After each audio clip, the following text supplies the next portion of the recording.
Hey, how you doing? I hope you're well. I'm Deanna and welcome to my channel.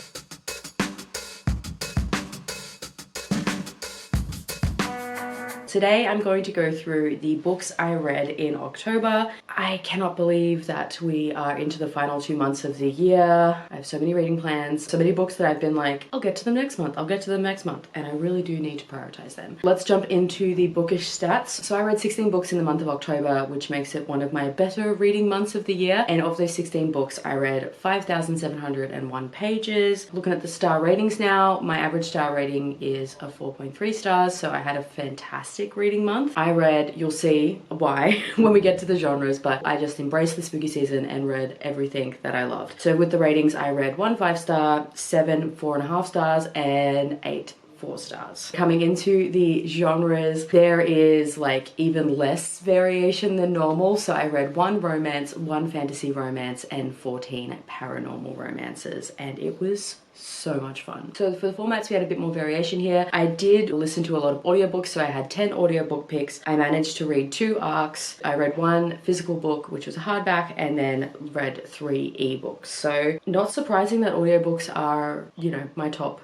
format, but also it is the reason why I read so many books this month. For my series versus standalone, we are doing okay, but definitely through November and December, I'm going to be focusing on reading sequels and also reading through my backlog of arcs. So of the books I read this month, we had 1 standalone, 7 of them were first books in a series, and 8 were sequels. So definitely reading sequels is going to be a priority for me. I would love to get more series completed. Let's move on to the books. So the first book I finished was my fantasy romance pick, and that was Forged in Malice by Elizabeth Hallen. This is the 3rd book in the Beasts of the Briar series, which is a Why Choose fantasy romance, which is following a human girl named Rosalind who ends up stumbling into the world of the Fae, which I've forgotten the name of. Anyway, she ends up there and then ends up at Castle Tree, which is the middle of the realm. This realm is split up in seasonal courts, which we love to see,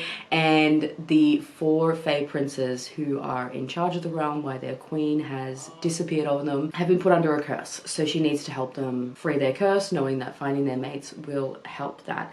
And we're on to book 3, and like the way the series has moved from where we were at the start at Bonded by Thorns to now is incredible. This one really focuses on Ezran, who is our spring prince, and he's a bit of that like reserve protector. The plot is really ramping up. Like, actually, I'm now just remembering what happened at the end of this in regards to one of the princes, and I'm really not sure how I feel about that, and I'm really hoping that it's fake and that there is some reason that the Prince of Thorns, his like dark people, are responsible. I enjoyed getting to learn more about Ezran. Rose and Farron are stronger than ever, and then I have a theory about the mate bonds, is that when the guys are able to overcome the thing that cursed them, they're then able to kind of heal emotionally, but also then are open to the mate bond. So just interested to see how this series is going to wrap up. Thought it was going to be 4 books, but I think we're getting 5, which is amazing because I completely adore it. Definitely getting some high spice, and the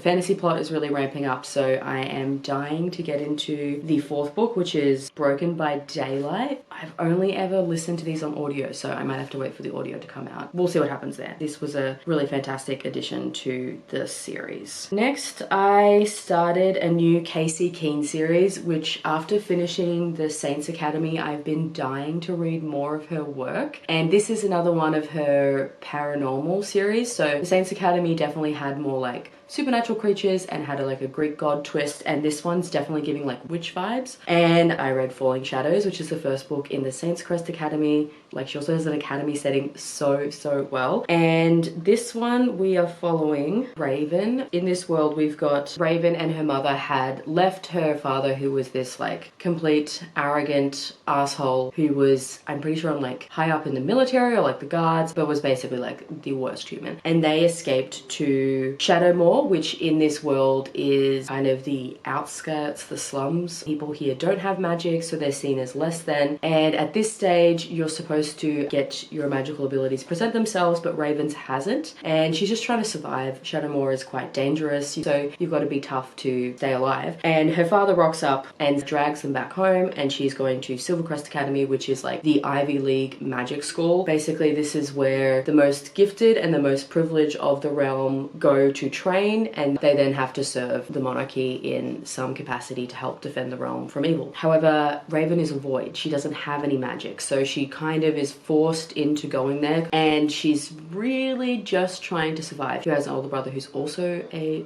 raging asshole, and she ends up being placed into a dorm with 4 other guys, and it is their relationship. They all have kind of a different magic. I think there's like 4 magical abilities, and each of the guys has one of those. And this one, I probably will need to read more in the series to get my vibe of it. I enjoyed it. Nothing super special about it as of yet. It's a YG, so I do love that. I love Casey Keen's writing. We'll be interested to see how it develops. It is quite fast burn. You know, the sexual attraction between the characters is there right away. They do sleep together relatively early on, and it's going to be, I guess, more about their dynamic and the kind of feelings and the romantic side of things that will develop in the other series. The guys are pretty enamored with her and feel protective and possessive of her pretty much straight away, and they're trying to help her because there's this whole like undertone of like, it's a dog eat dog world, you've got to really be powerful to make it here, so they're trying to do what they can to help her. And yeah, we're learning that maybe the monarchy is a little bit more corrupt than we thought it was, so it'll be interesting to see how that one continues. So definitely interested to seeing how the series goes. I didn't love it as much as the Saints Academy, but I have faith that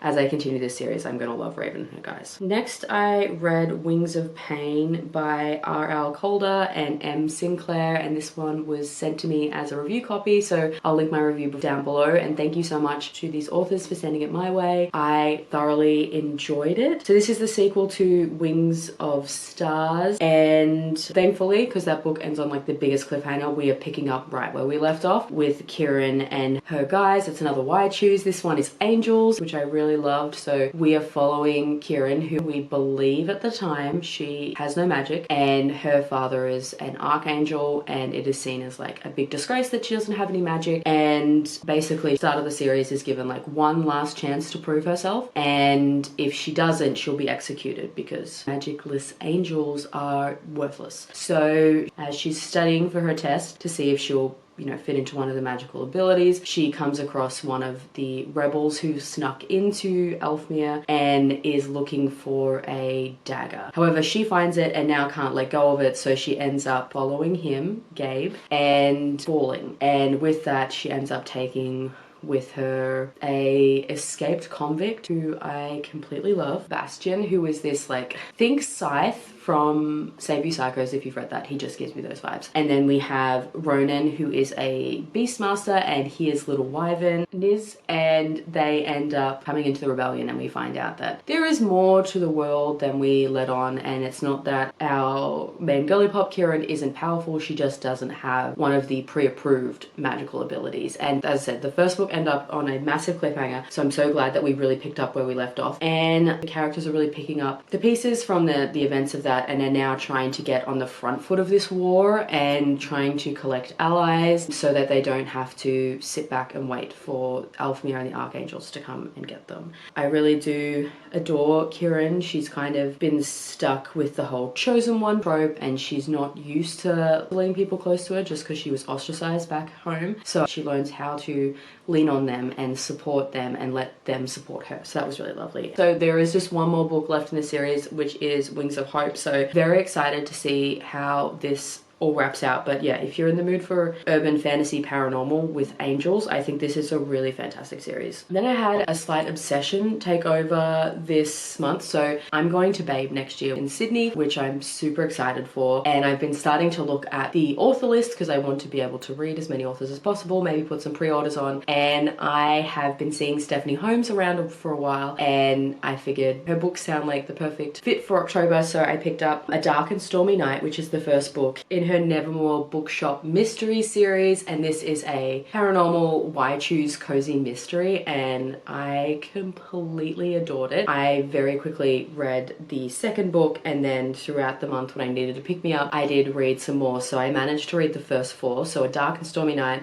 Of Mice and Murder, Pride and Premeditation, and then Memoirs of a Garrotter, and these are just so good. We're following Mina, who has come back home kind of with her tail between her legs after her internship is over with a prominent fashion designer, and she's just been given a diagnosis that she is losing her sight and is going to be blind sooner rather than later. So she studied fashion design. I just love her. She's like very much into the punk scene. Vivienne Westwood, Alexander McQueen are her like idols. So she was with an internship with her best friend. She's not a good best friend, to be entirely honest. So Mina's home, living back with her mother in, I don't remember what it's called, council housing? Is that what it's called? Like government funded housing? And she's just trying to figure out what's going to happen. She's feeling really lost. She's mourning the fact that her life is going to change, which I think was really healthy and it's expected. Like that's a big thing to find out. And she ends up getting a job at Nevermore Bookshop, which is a place in their small town that she loved. It was her haven as a kid before she found her not so great best friend, and it is now run by a man named Heathcliff, who is very grumpy, and he reluctantly lets her work there. And we find out that there is something a little special with the bookshop because Heathcliff is the Heathcliff, the gothic romantic hero from Wuthering Heights, and his housemates includes James Moriarty, Sherlock Holmes' arch nemesis, and a raven shifter named Quoth, who seems to be the mix of the raven and the voiceless narrator from Edgar Allan Poe's The Raven, and I completely love this. The banter in here is hysterical. The dynamic between Mina and the guys is so much fun, and where we are now and how they've been able to adjust their dynamic to love and support each other. It's been rocky, but it's been kind of realistic, and there's been some teething pains, which just, yeah, feels all very real. But in this, each book follows a murder mystery, with the first one being the not so good best friend has come back and is found murdered in the bookshop. So Mina, Moriarty really are trying to help solve these murders, with Quoth and Heathcliff kind of coming along for the ride. And yeah, I completely love this. Love that we've got a bookshop which seems to be spitting characters out of classic fiction. Love Mina's character. I appreciated the exploration of her kind of 7 stages of grief and acceptance in terms of her diagnosis, and then we get a lot of setbacks as well as we go through the series and we find out what's happening with her, and if anything changes, we've got that kind of same grieving process. So I thought that was quite authentically done. And then her mum is like this wonderful chaotic woman who just has this feeling that she deserves to be a billionaire, and she loves a good get rich quick scheme. I completely adore this world, and there are 9 books in this series. They're all on Everend, so I'm probably going to finish this series by the end of the year because I love it, and then I will pre-order as many as I can so that when I meet Stephanie in May next year she can sign them. And yeah, very excited. And they also have a Christmas novella, so I will definitely be reading the Christmas novella in December. I feel like I'm less coherent than I normally am in these wrap-up videos. Full disclosure, in October, it was the first month I started my new job. So I'm still at the university, I've just changed teams and now working in the graduation space. So it's been a lot of trying to absorb as much information as possible. So I didn't actually do a lot of journaling or writing my thoughts down. So we're going with just vibes and a vague synopsis of what I remember and what Goodreads is telling me. So I don't know if this is going to be super helpful, but just know that I thoroughly enjoyed all that I read, which is a great segue into my only 5-star read of the month. I would also, the lighting is a bit strange. It's quite overcast, and even though I've got my studio lights and stuff, the window's open, so sorry if I occasionally look like a vampire. I am going to try and fix this. Editing Gianna will love that. But anyway, again, I'm segueing myself. I'm foreshadowing. My 5-star book of the month was The Poisoner by Ivy Ophelia. This book is incredible. If you love a dark stalker romance but wished it was paranormal in some instance, Elias is your typical stalker dark romance hero who happens to be a vampire, and I'm completely in love with him. So in this we are following our main character. My brain with character names is all over the place. Alina, who is returned back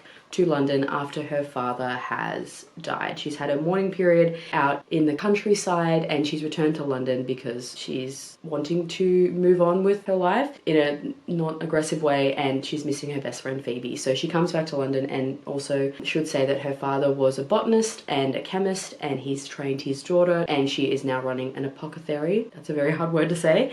And she is completely fascinated by plants and in particular poisons. So as a side business, she also creates poisons to help women who, at the time, it is set in Victorian London, they don't necessarily have a lot of power or legal ways to get rid of the dangerous and odious and terrible men in their lives. So she helps them by creating poisons. And she's morbidly fascinated with that kind of stuff, and she has a friendship with a madam who she then uses the brothel as like a testing ground for the poison, so the madam can make sure that her girls are all protected. All going swimmingly well until one of the marks at the brothel who ingested this poison actually wakes up the next day, and it ends up being this man here, Silas Forbes, who is a conceited playboy, and he then becomes obsessively fascinated with Alina to the point where he stalks her. Now, I will say I love the way it's told. So we get chapters point of view from both Alina and Silas, and we've got, I don't know if you can see that, but for her chapters it says the poisoner, and then for his chapters, of course I can't find one of his chapters. His chapters, it says the creature,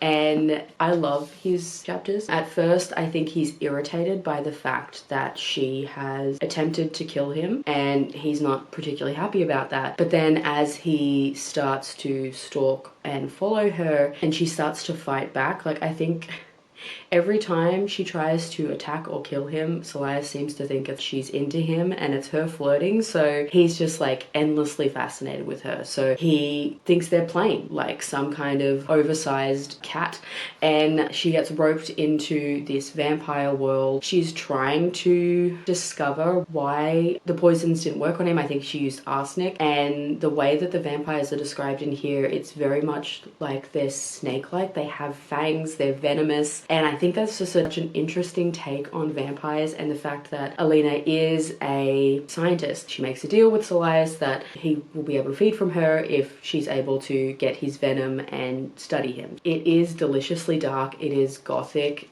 it's twisted. Their relationship is twisted as all hell, but I love it. And once we get to the last third of the book, we have like reveal after reveal after reveal after reveal that my jaw was dropped, and where we end, I have no idea where this story is going to go, and I am so excited for it. I'm definitely going to reread this one before the next one comes out, but yes, very rambly enough to say that if you enjoy a dark romance but want vampires in it and has kind of that Victorian gothic vibe with dark twisted stuff, highly recommend this one. And this is the stunning special edition cover, which you can get, I believe, on her website. She recently did a Kickstarter and she has like an alternate dust jacket, and I have asked my partner Hayden if he can buy it for me for Christmas, because I've told myself I'm not allowed to buy anything else for me until I finish my Christmas shopping. So yes, highly recommend this book. It is absolute perfection. I was very much in the mood for vampires, so I then picked up, oh, you can't see this, Bite of Vengeance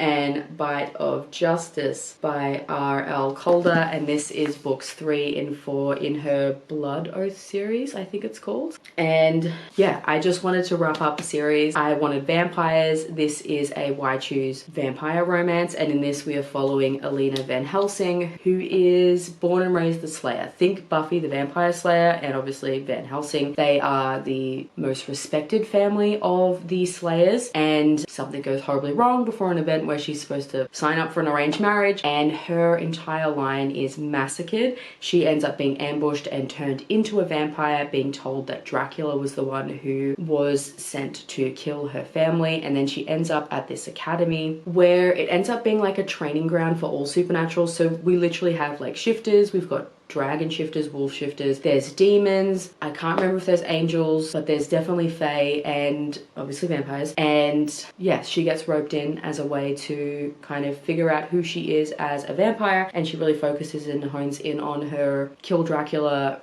rampage. And yeah, I really enjoyed the way that some of the plot twists and actions that some of the characters had taken in books 1 and 2. I enjoyed that we got the resolution of that. They were able to sit down and talk about what happened, why they made the choices they made, and really become a cohesive unit. We do get some steam and spice in here, which is great, but we're really focusing on the, I guess, politics and figuring out what happened to Alina's family, her figuring out who she is now that she's not a slayer and she's a vampire, and wrapping that up and, you know, settling into their dynamic. The ending was very sweet. We do, as I said, have steamy scenes in here.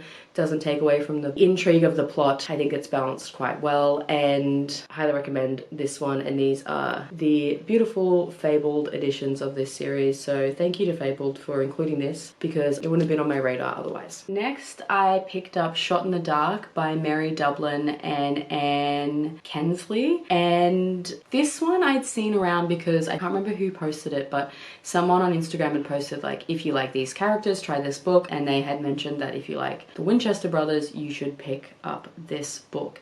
And yeah, it definitely gives the supernatural vibes, which I love that TV series, and I haven't read a book which has those vibes. So this is definitely supernatural meets Ferntree Gully, and I will explain. So we are following Sylvia, who is a fairy. Think like Tinkerbell type fairy, and she is living in her little town, and they have basically one rule, like stay clear of humans. Their hunters are described as these bloodthirsty monsters who will eat them up, but she just is bored being stuck in these routines, and she has managed to find a way to escape, and she has befriended the ghost who lives there. And unfortunately, one day when she is there, her explorations are shattered as she gets shot in the wing, courtesy of John and Cliff, who are our seasoned monster hunters, and they think that she is responsible for the gruesome disappearances that are happening at the moment. So she ends up being taken back to their dodgy motel room, and they are trying to figure out what happens. However, they do strike an unlikely alliance when Sylvia helps them go back to the manor, speaks to the ghost there, and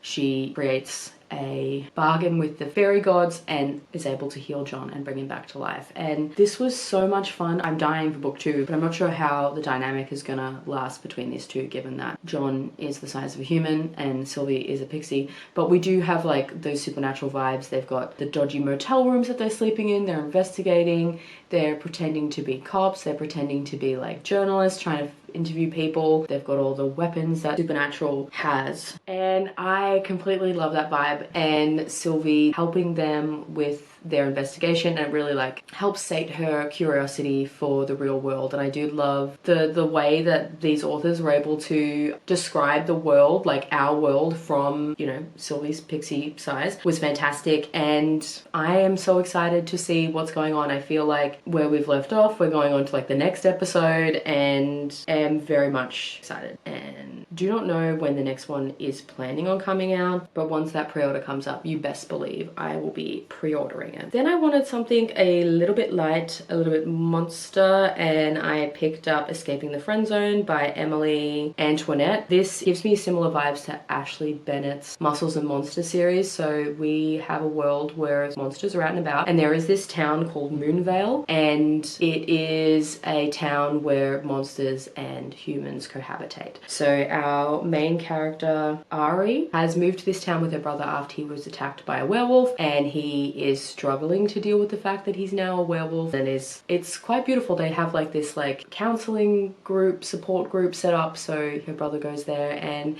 she is an artist and a graphic designer and has her own online clothing store where she sells her designs, and she is drowning. Her work has exponentially exploded, and she's struggling to balance admin, packing, distribution, customer service with also creating new designs and getting them all sorted.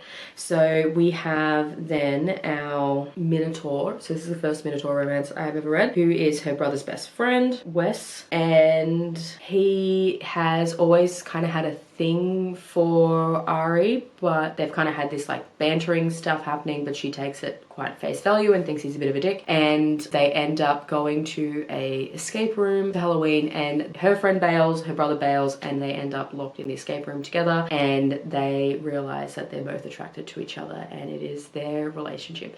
They're trying to navigate it. Ari's not really sure how she feels about it, so keeps it a secret from her brother because she wants to know how she feels before going out and about. And I really enjoyed this one. Wes definitely, he falls hard and he falls first kind of vibe. He's like a banker or something. I don't know, he has a very like serious adult job, and he does what he can to make sure that she's eating properly and helps her hire an assistant to help pack orders and do with like the bookkeeping stuff, and it's kind of very healthy, their relationship. Ari is a chaotic disaster. She is anxious, which I thought was really relatable. She's a plus size character as well, so she has like body dysmorphia, so she's kind of struggling with believing her self-worth and believing that Wes is interested in her. And yeah, it was really cute. It's like under 300 pages and it was a great snapshot into this world. So I think they're all standalones, but I will be interested to read more of the Monsters of Moonville series. And then I picked up Lost and Found by Allegra Hall. This is another novella in her Unveiling Monsters universe, and I really enjoyed this one. Not as much as Breath of Fresh Air or A Wolf in the Garden, but still thoroughly loved being back in this world. So we are following Zach, who is an orc, and basically his life has turned to shit since the unveiling. He lost his big acting break. I think he just landed a lead role in a sitcom in the States, but obviously the unveiling happened. It was interesting, the exploration of the prejudice of monsters in this industry. So he is now struggling. He is working a crappy job at like a maze or something as like a zombie, and he's 31 and is moved into shared housing near a university with a couple other guys who are also monsters, and he's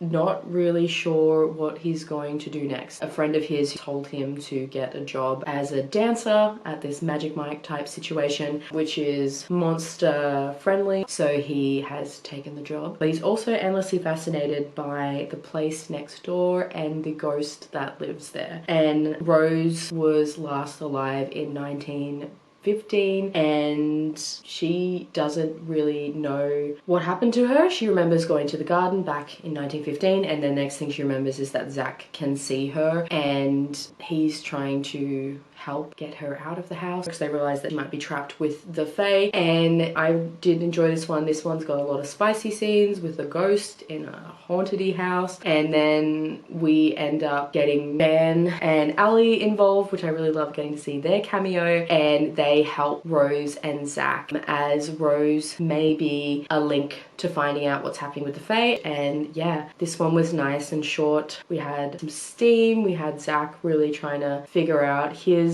life and new arrangements, Rose and his relationship developing, and then that little piece at the end with Van and Ali coming in to help them. And yeah, I wish it was a little bit longer. I feel like it's definitely me being greedy. I definitely want more from this world, and it would have been nice to see more from these characters, so I do hope they pop up in next books in a series, but definitely helped with my fix for this world. Then I was a bit paranormaled out, so I picked up Butcher and Blackbird by Brynn Weaver, and this was so funny. Wasn't sure how dark rom-com was going to work, but it did, and I can't believe I put it off this long. But we are following Sloane and Rowan, who are serial killers, and they managed to meet each other the first time because they both had the same target. Sloane ends up getting herself in a bit of a pickle, and Ronan comes and, you know, helps protect her, and they go have lunch, and they know who each other's are by their media names and are intrigued. And then they come up with a game that once a year Ronan's brother will give them a location and they have to figure out who it is, and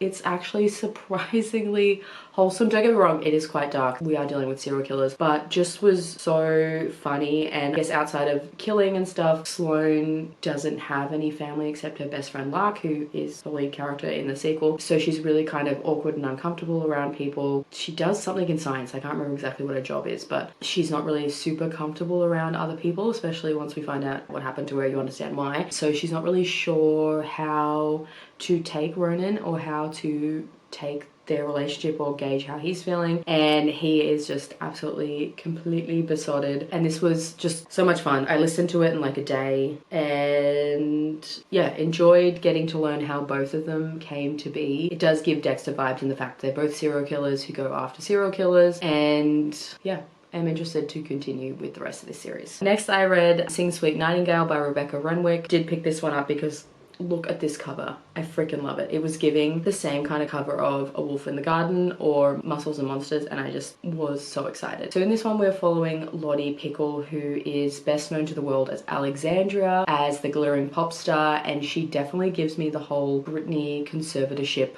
vibes.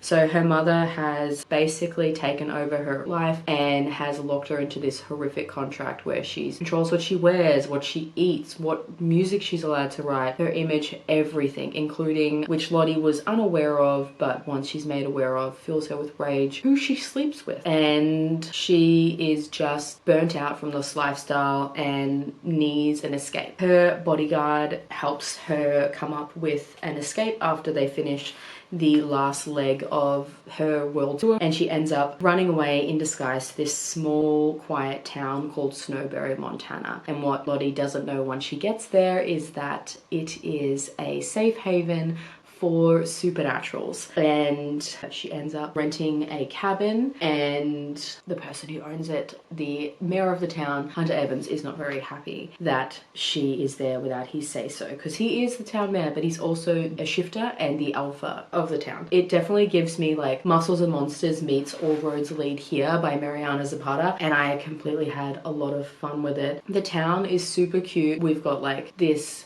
cafe which is run by this Faye who just knows what coffee you want and just gives like magic coffee. There is this like roller skating diner where they have karaoke, and I love it. Lottie really gets the time to figure out who she is and what she wants to do. She's been squirreling money away. You know, she learns to cook for the first time as Hunter's family takes her in, and they then obviously start a relationship, and he's quite scared to tell her that he's a wolf. And unfortunately, while we think this is a safe space, Hunter is dealing with this controlling mob boss, Faye, who is determined to get access to their land because it's quite magical. He wants to basically mine it for magical drugs. So not sure if there's going to be more in this series, but definitely would be interested. It was just cozy fun time. We do have some drama with that whole mob boss thing, and then them figuring out what's going to happen with their relationship, because she's only supposed to be a little bit of time while she's going to be there, and then also how she's going to take the fact that he's a werewolf. And then last book I read for this month was Ghost by Kat Blackthorne.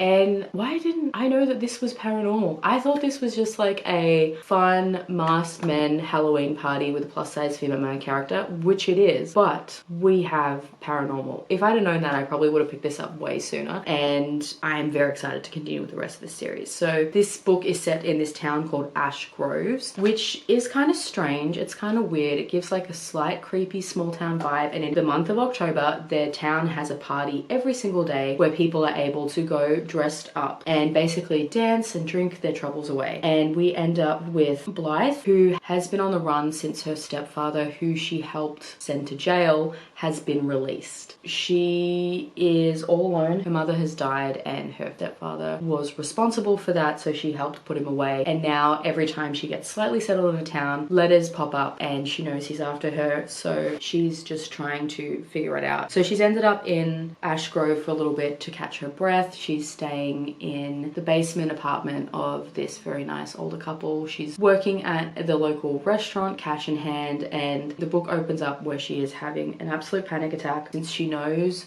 that her stepdad is coming for her, and she's feeling quite terrified. Her anxiety spikes. She ends up at her therapist's office. Her therapist isn't there to be able to help her, but a random doctor is there to take her appointment, and little do we know that he is actually a supernatural, and he and his band of brothers are serial killers. They have picked her because they have decided to go after her dad. So much like Butcher and Blackbird, they are bad guys who kill bad guys, and it helps them kind of sate their supernatural urges. And yeah, she ends up going to this masquerade ball. I love Blythe is a plus size woman, and I think she's described as being like size 20, and these guys are absolutely enamored with her. We've got Ames, who is like moonlighting as a therapist. And then we've got Onyx, who is a lawyer, and Wolf, who is the town's journalist. And then we have another guy who we find out that these guys are stuck in this town, and so is all the townspeople. I loved the folklore and like town, yeah, folklore, which was great. But they've got another friend who's like on the outsides trying to figure out a way to break the curse. And I love this. This was hot. Again, I thought it was just going to be a typical masked men, just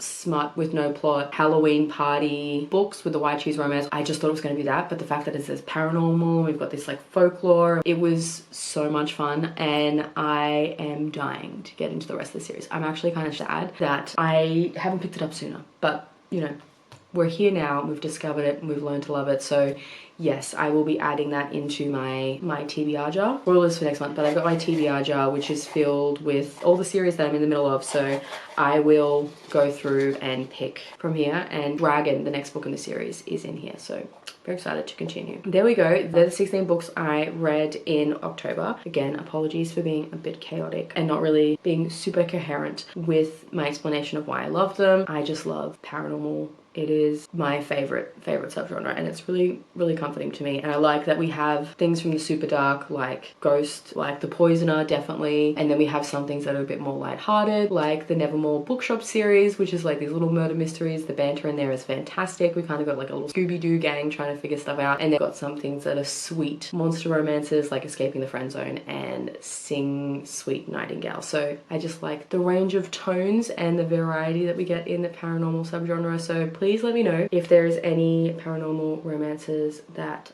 I should be reading.